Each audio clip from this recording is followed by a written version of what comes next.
자, 바로 본론으로 들어가 보죠. 요즘 진짜 뭐든 물어보면 AI가 1초 만에 쫙 대답해주는 엄청난 시대잖아요? 이런 하이테크 세상에서 우리 아이들을 어떻게 키워야 할지, 교육의 진짜 역할이 뭔지 고민되실 겁니다. 오늘은 이 고민에 대한 아주 흥미로운 해답을 함께 찾아볼게요. 지금 우리가 마주한 현실을 좀 냉정하게 볼까요? 정보가 말 그대로 폭포수처럼 쏟아집니다. 스마트폰만 켜면 무한한 지식에 접속할 수 있죠. 그런데 참 아이러니하게도요, 이렇게 정보가 넘쳐나다 보니까 오히려 인간의 뇌는 집중력을 잃어가고 있어요. 아이들이 스스로 고민하고 찾아보려는 자기주도성을 잃어버리게 된다는 거죠. 너무 더 쉽게 알 수 있으니까 굳이 내가 생각할 필요를 못 느끼는 겁니다. 이거 생각보다 꽤 무서운 문제거든요. 그래서 우리는 스스로에게 아주 근본적인 질문을 던져봐야 합니다. 우리는 우리 아이들이 나중에 어떤 어른으로 자라기를 바랄까요? 당장 시험 점수 잘 받고 좋은 대학 가는 것도 좋죠. 하지만 진짜 우리가 원하는 건 그 너머에 있지 않나요? 단순히 남이 정해준 정답을 달달 외우는 기계가 아니라 자기 머리로 스스로 생각하고 답을 찾아나가는 사람, 즉 독립적인 사상가로 키우고 싶은 거잖아요. 우리 아이들이 어른이 될 즈음엔 단순히 지식을 많이 하는 건 아무런 무기가 되지 않을 겁니다. 검색 한 번이면 AI가 똑같은 정답을 다 알려줄 텐데요, 뭐. 그럼 진짜 필요한 능력이 뭘까요? 세 가지로 꼽을 수 있습니다. 스스로 질문을 만들어내는 힘, 중간에 틀리더라도 포기하지 않고 끝까지 물고 늘어지는 힘, 그리고 이 배움의 주인은 나라고 느끼는 감각. 이런 것들은 그냥 학원 칠판에 적힌 걸 베껴 쓴다고 길러지는 게 절대 아니죠. 자, 여기서 아주 흥미로운 교육 철학 하나를 소개해 드릴게요. 사이수학이라는 곳의 이야기인데요. 이들은 아이들의 집중력을 갉아먹는 이 정보 과부하 시대에 아주 확실한 해독제를 제시합니다. 그게 뭐냐고요? 바로 인간적인 연결입니다. 아이가 스스로 생각하고 깨지고 다시 도전해보는 그 모든 과정은 결국 사람과 사람 사이에 단단한 신뢰가 있어야만 가능하다는 거죠. 이걸 실제로 구현하기 위해서 이들은 교사라는 존재 자체를 완전히 새롭게 정의했어요. 예전에는 교사가 아이들 위에서 지식을 내려주는 사람이었잖아요. 정답을 막 주입하는 식으로요. 하지만 이제는 다릅니다. 교사는 아이들 옆에 나란히 서는 퍼실리테이터, 즉 든든한 조력자가 되어야 한다는 겁니다. 아이가 스스로 답을 찾을 때까지 그 옆을 묵묵히 지켜주고 함께 걸어가는 거죠. 이 철학을 진짜 기가 막히게 잘 보여주는 은유가 하나 있습니다. 우리 전통음악 판소리에 귀명창이라는 말이 있거든요. 귀명창이 뭐냐면 소리꾼의 노래를 그냥 가만히 듣고만 있는 게 아니라 온 마음으로 호응해주면서 그 공연의 수준을 확 끌어올려주는 최고의 관객을 말해요. 여러분, 이 마스터 리스너라는 개념을 한번 가만히 떠올려 보세요. 누군가가 내 목소리에 온전히 귀 기울여주고 응원해준다는 게 얼마나 엄청난 힘을 가지는지 말이에요. 그럼 이 귀명창이 어떻게 소리꾼을 도울까요? 맞습니다. 바로 추임새죠.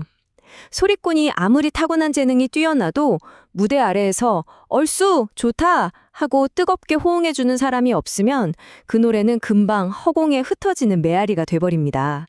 진짜 완벽한 무대는 이 열정적인 추임새가 더해질 때 비로소 완성되는 거거든요. 명창은 귀명창이 만들어낸다. 와, 정말 마음을 울리는 문장 아닙니까?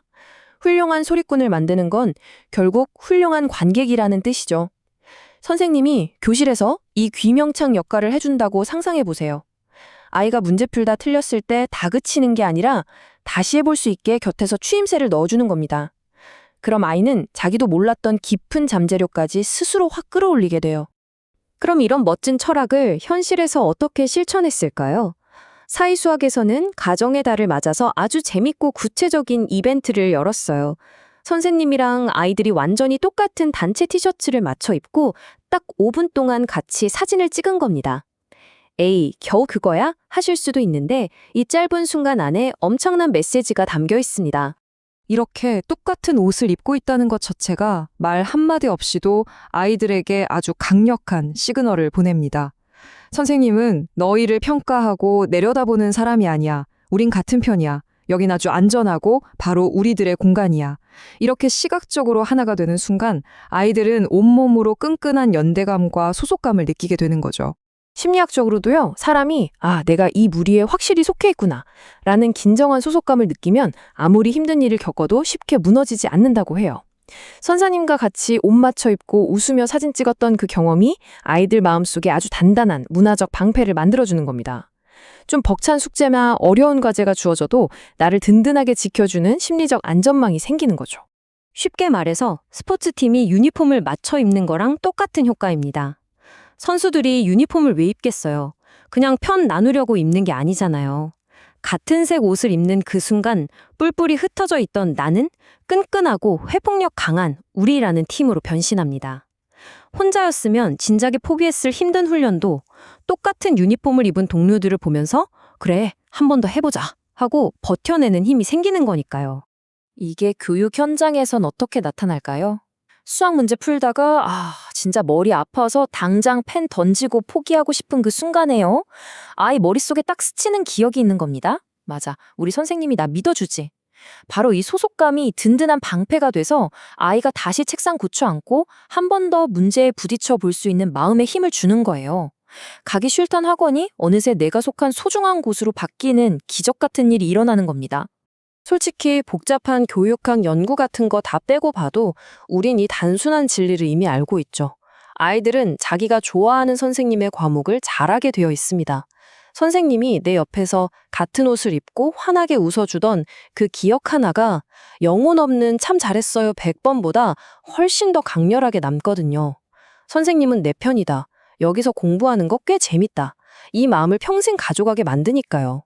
그런데 재미있는 건요, 이런 깊은 연결감이 아이들한테만 좋은 게 아니라는 겁니다.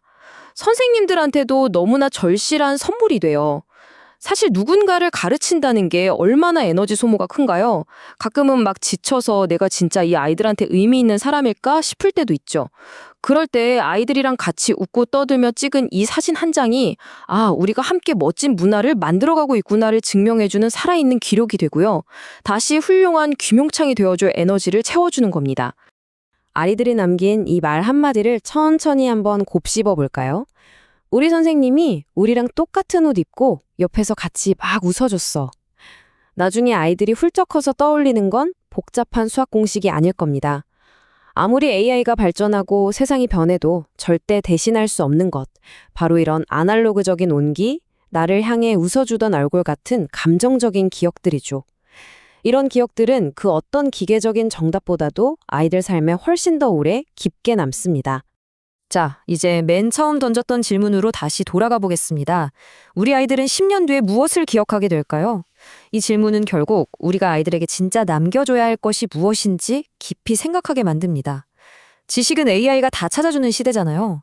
이런 세상에서 아이들이 단단하게 자라도록 지켜주는 건 엄청난 정보의 양이 아니라 내 옆에서 같이 웃어주고 믿어주는 누군가와의 연결이 아닐까요?